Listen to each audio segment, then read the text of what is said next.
Hey guys, I quickly wanted to come in, shoot in. I just finished reading it, but I wanted to come in before you started listening to let you know that yes, I went over an excerpt of one of Toni Morrison's work where she talks directly about how blackness and whiteness are portrayed in American literature, and she almost challenges readers and writers to start utilizing a wider scoped lens when looking at these topics, and not only looking at black people as the victims of racism, but also looking at the white people who force this racism upon us as victims in another way, because to exercise such levels of brutality, you have too lost a bit of your own humanity. And so just wanted to step in and let you know that I didn't do a full reading. I just did like excerpts of that chapter because it was 22 pages, and I know y'all didn't want to listen that long, but what I did share with you I think is really good. So let's talk about it.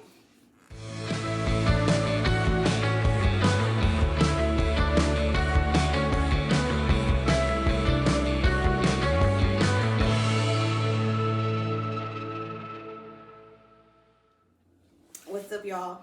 Your girl on a roll. What day is it? The 9th? It's February 9th, and we're back with another touch of Black history. Y'all like my sweater? I got this in Cozumel. I am such a fan of all like Latin-based countries, guys. I don't even know. I'm actually planning a big move. Planning on moving to Medellin, Colombia for like 6 months to a year. And yeah, so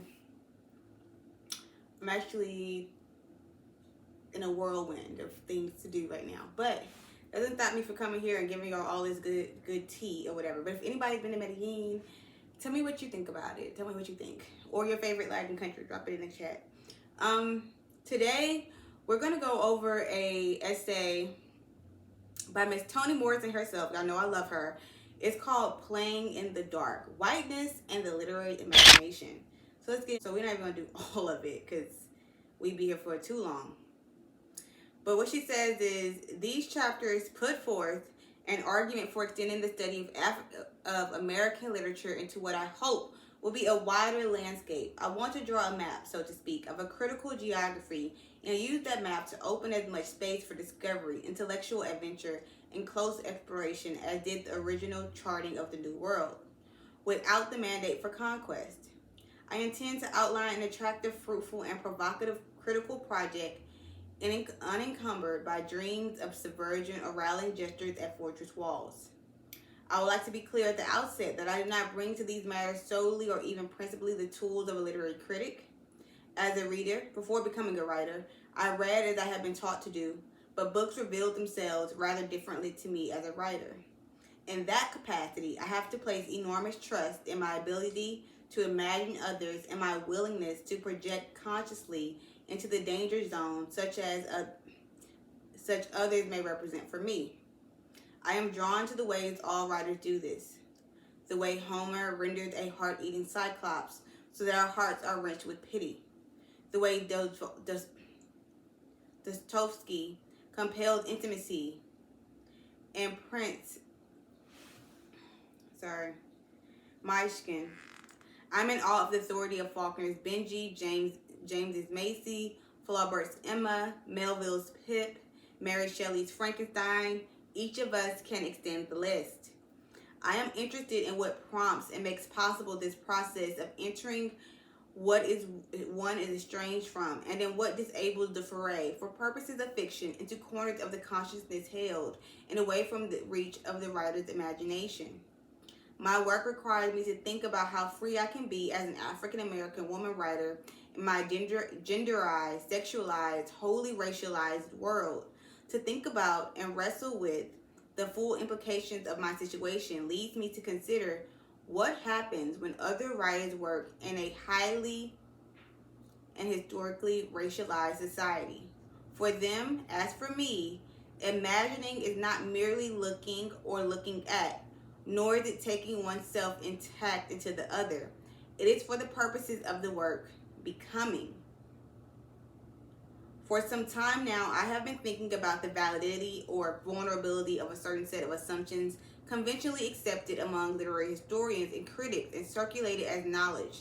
This knowledge holds that traditional, canonical American literature is free of, uninformed, and unshaped by the 400-year-old presence of first Africans and then African Americans in the United States.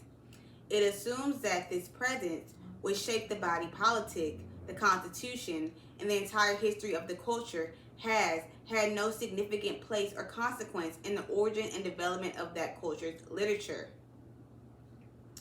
This agreement is made about a population that preceded every American writer of renown and was, I have come to believe, one of the most furtively radical impinging forces on the country's literature.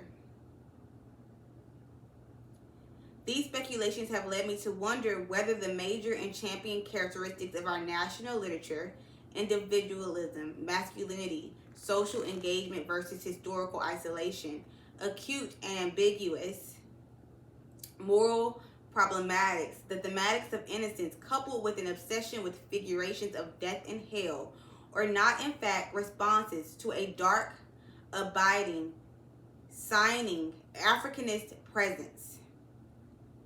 It has occurred to me that the very manner by which American literature distinguishes itself as coherent entity exists because of this unsettled and unsettling population. Just as the formation of the nation necessitated coded language and purposeful restriction to deal with the racial disingenuousness and moral frailty at its heart, so too did the literature, whose founding characteristics extend into the 20th century, reproduce the necessity for codes and restriction through significant and underscored omissions, startling contradictions, heavily nuanced conflicts, through the way writers peopled their work with the signs and bodies of this presence. One can see that a real or fabricated Africanist presence was crucial to their sense of Americanness, and it shows. Africanism had become, in the Eurocentric tradition that American education favors, both a way of talking about and a way of policing matters of class, sexual license, and repression. Formations and exercises of power and mediation on ethics and accountability through the simple expedient of demonizing and refining the range of color on a palette. It provides a way of contemplating chaos and civilization, desire and fear, and a mechanism for testing the problems and blessings of freedom. United States is not unique, of course. It is not unique in construction of Africanism. South America, England, France, Germany, Spain, the cultures of all these countries have participated and contributed to some aspect of an invented Africa. None has been able to persuade itself for long that criteria and knowledge could emerge outside the categories of domination among Europeans and Europeanized. This shared process of exclusion of assigning designation and value has led to the popular and academic notion that racism is a natural, if irritating, phenomenon. The literature of almost all these countries, however, is not subject to sustained critiques of its racialized discourse. The United States is a curious exception, even though it stands out as being the oldest democracy in which a black population accompanied, and in many cases preceded the white settlers.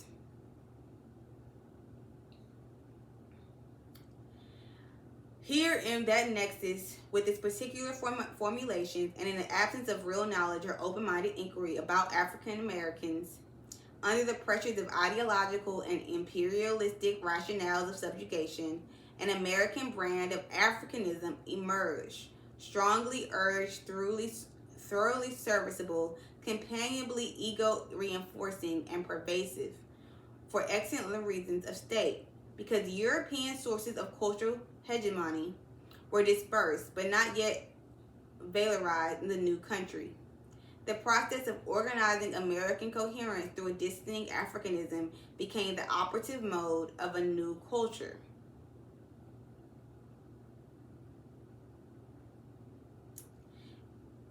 it is important to see how inextricable Africanism is or ought to be from the deliberations of literary criticism and the wanton, elaborate strategies undertaken to erase its presence from view.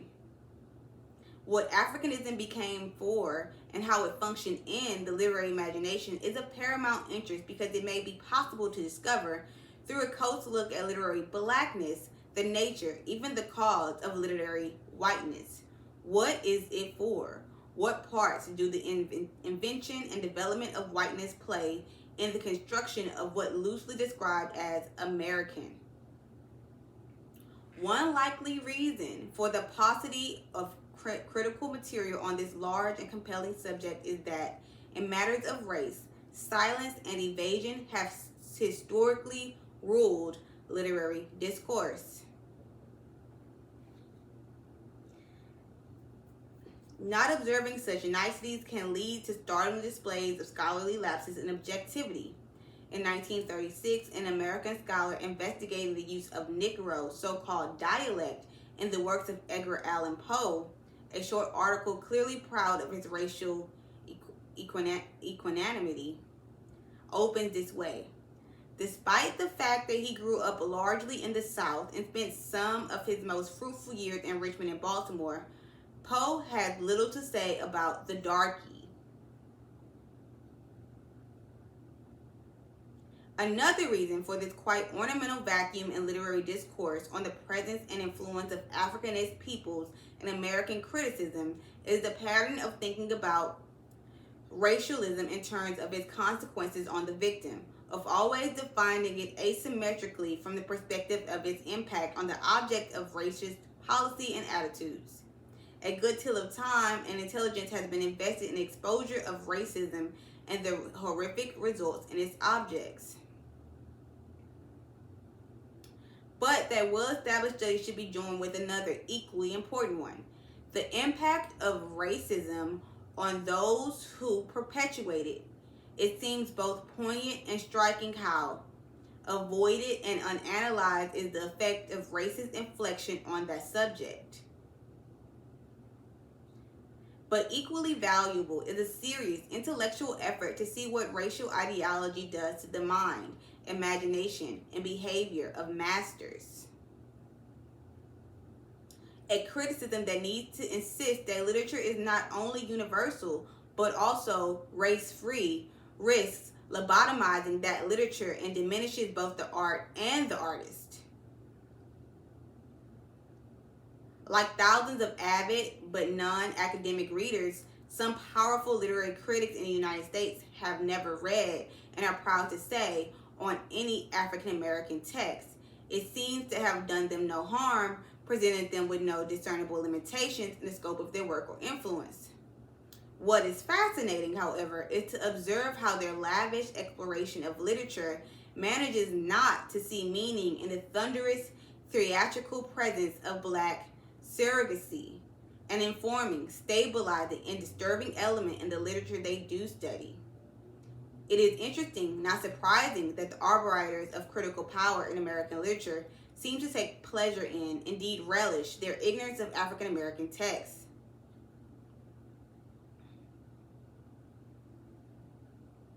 These critics see no excitement or meaning in the tropes of darkness, sexuality, and desire in Ernest Hemingway or in his cast of black men. They see no connection between God's grace and Africanist othering and Flannery O'Connor. So sorry, I'm trying to get this together. For the most part, the literature of the United States has taken its concern with the architecture of the new white man. I began to see how the literature I revered, the literature I loathed, behaved in its encounter with racial ideology. American literature could not help being shaped by that encounter.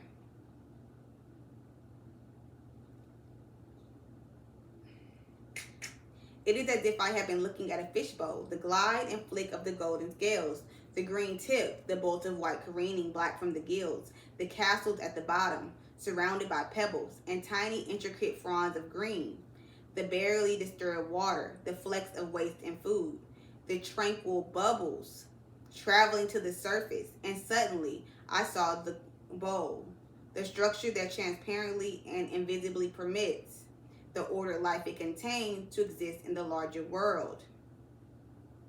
What became transparent were the self-evident ways that Americans choose to talk about themselves through and within a sometimes allegorical, sometimes metaphorical, but always choked representation of an Africanist presence.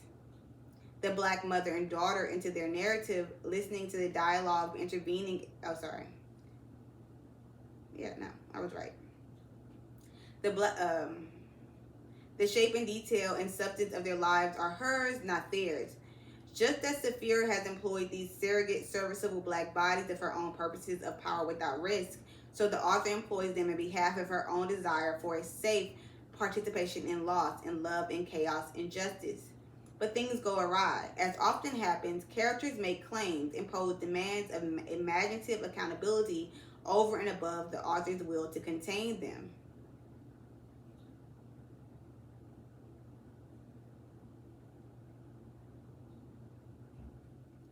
And so that is just like a synopsis of what Ms. Morrison has to say about, literature and how it influences our white text, and yet we see most of American literature, from at least our white counterparts, shy away from this element, but it remains pervasive. And she talks about how even when they do write, or even when we do venture to write about the racial implications in our society, that it usually is from the view of the victim and never the view of the person inflicting that pain.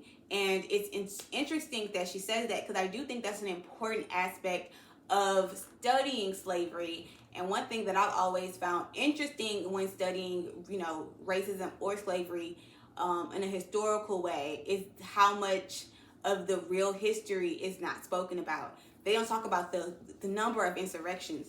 They don't talk about the constant fear that the masters were under. They don't talk about the brutality that the masters displayed, how they also lost their humanity in seeking to limit another's. And I think that when Miss Morrison brings these things to the table, it's almost a challenge to start looking at these perspectives from a different way. That's my take on what she had to say. Of course, I want to process it a little more. And do know that's not a full reading. It's just an excerpt of what she believes is whiteness is holding on to literary discussions.